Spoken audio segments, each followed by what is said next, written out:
बहुत समय पहले की बात है। भृंगी ऋषि नाम के एक महान तपस्वी थे। उनकी भक्ति इतनी कठोर थी कि ब्रह्मांड में उनकी चर्चा होती थी।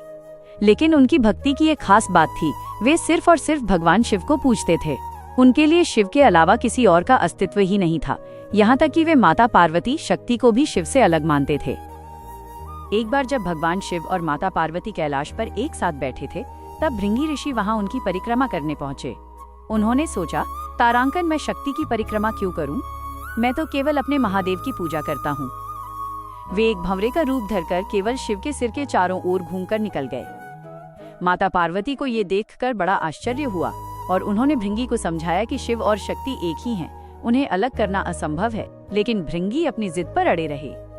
तब माता पार्वती ने क्रोध में आकर कहा, भृंगी, यदि तुम्हें लगता है कि तुम बिना शक्ति के रह सकते हो, तो तुम्हारे शरीर में जो भी हिस्सा नारी तत्व शक्ति का है, उसे अभी त्याग दो।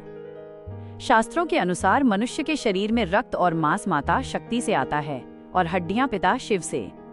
जैसे ही पार्वती जी ने अपनी शक्ति वापस ली, भृंगी के शरीर से मांस और रक्त गायब हो गया।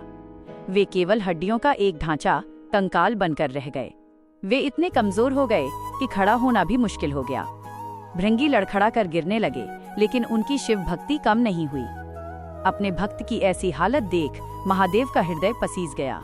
उन्होंने भृंगी को गिरने से बचाने के लिए तीसरा पैर प्रदान किया, ताकि वे उस कंकाल रूप में भी खड़े रह सकें और चल सकें। जब भृंगी ने देखा कि बिना शक्ति के वे चलने फिरने में भी असमर्थ हो गए थे, तब उनकी आंखें खुली।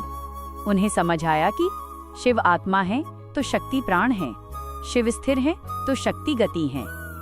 उन्होंने माता पार्वती से क्षमा मांगी और स्वीकार किया कि अर्धनारीश्वर, आधा शिव आधा शक्ति ही पूर्ण सत्य है।